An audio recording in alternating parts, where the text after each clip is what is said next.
Fala aí pessoal, bem-vindos a mais um vídeo. Eu sou o Rafael Moraes. Primeiramente peço que se inscreva no canal e hoje nós vamos falar sobre cobertura morta.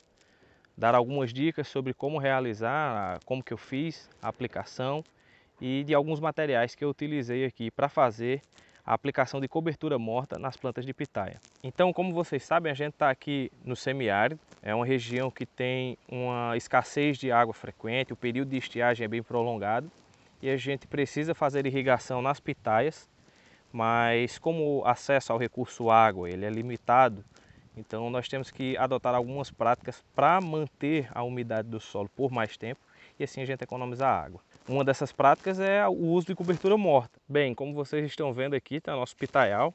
Essa área aqui é a área da coleção, onde as pitaias estão sendo conduzidas em tutores de madeira com pneu, é um pneu de moto. Então está sendo feita aqui a aplicação da cobertura morta. Aqui tem um resto de palhada, tem um restante da palhada aqui que vai servir para completar essas outras plantas aqui que ainda estão sem cobertura morta, aquela lá também está sem, mas aqui já tem algumas plantas com cobertura morta. Então essa palhada aqui que eu estou utilizando é plantas daninhas, né? São plantas daninhas que secaram aqui por causa da estiagem. Então eu fiz a retirada desse material de um outro local, trouxe para cá e estou fazendo a aplicação delas aqui ao redor da planta, onde tem um berço, um coroamento que ajuda a manter a umidade do solo e também onde eu apliquei a matéria orgânica. Então essa camada aqui ela é bem espessa, não é uma pequena camada, ela tem aproximadamente, vamos olhar aqui, ó, ela tem uns 10 centímetros ou mais de camada morta, olha a quantidade de palhada. E essa cobertura morta vai servir tanto para manutenção da fertilidade, porque a umidade que vai ser mantida aqui vai favorecer a mineralização da matéria orgânica que eu apliquei, quanto para a manutenção da umidade, que esse é o principal objetivo, que vai manter a planta sempre com umidade, e aí novas brotações vão surgindo e no futuro a floração, né, os botões florais. Então aqui nessa área ainda está faltando um pouco de cobertura morta. Então veja essa planta aqui, ó. Ela tinha cobertura morta que foi colocada do roço dessa área. Então essa área aqui tem esse capim-pangola que tem aqui na entrelinha entre as plantas. Esse capim-pangola foi roçado e foi colocado aqui no tronco das pitaias para favorecer aí essa retenção da umidade. Só que como ele é um capim muito fino, ele já foi se desmanchando, já foi se decompondo. Então vejam que a quantidade que eu tenho aqui é bem pouquinho. Muito pouco material. E eu preciso repor as raízes. Veja que as raízes adventícias estão bem aderidas aqui à estaca. E elas chegam ao solo e vão usufruir da umidade que aqui aparecer. Bom, com a reposição dessa cobertura morta, já que a cobertura feita anteriormente já se decompôs, então eu fiz a irrigação aqui há 4 dias e vamos mostrar aqui como que tá, ó. Então veja que ainda tem umidade, ó. Aqui, ó, o solo está úmido. Então o solo aqui ainda está úmido.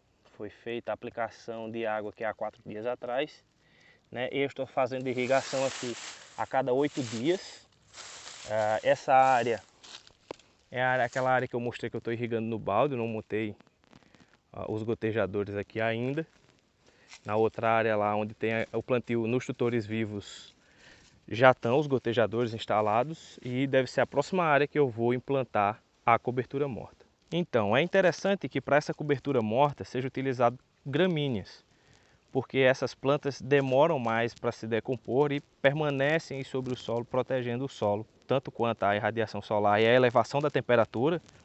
E em outros trabalhos a gente já fez avaliação de temperatura, e o solo nu, ele chega a mais de 50 graus por volta das 2 da tarde, e o solo coberto com cobertura morta fica ali em torno de 27, 26, às vezes até menos graus do que isso. E aí, também porque as leguminosas, como é o caso da Gliricídia, ela tem uma rápida decomposição desse material e ela protege por muito pouco tempo o entorno da pitaia, fazendo com que seja necessária a reposição dessa cobertura morta mais rapidamente. Então é melhor utilizar a glicídia, a matéria orgânica da glicídia, como fonte de uma matéria orgânica que já existe ali na tua área, do que como palhada para cobertura morta. Quais são as espécies que eu costumo utilizar aqui na cobertura morta? A gente tem o milhã, tem o capim de seda, o Braquiária decumbens, que é comumente utilizado em pasto, e o Braquiária umidícola. São as que eu mais utilizo para a formação da cobertura morta.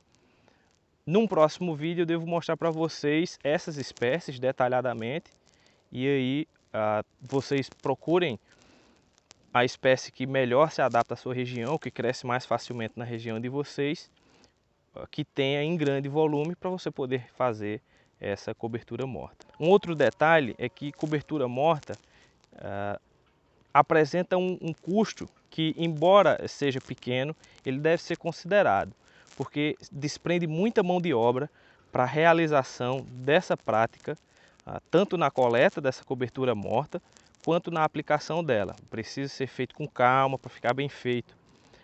Quando se tem muito material, no caso do pessoal do sul que consegue fazer a cobertura verde, a adubação verde, e tem muito material na entrelinha, fica mais fácil porque o material já está lá e aí você não precisa ir buscar essa palhada em outro local. Bom pessoal, esse é o vídeo de hoje. Eu peço que se inscrevam no canal e deixem um like e abraço. Valeu, até a próxima.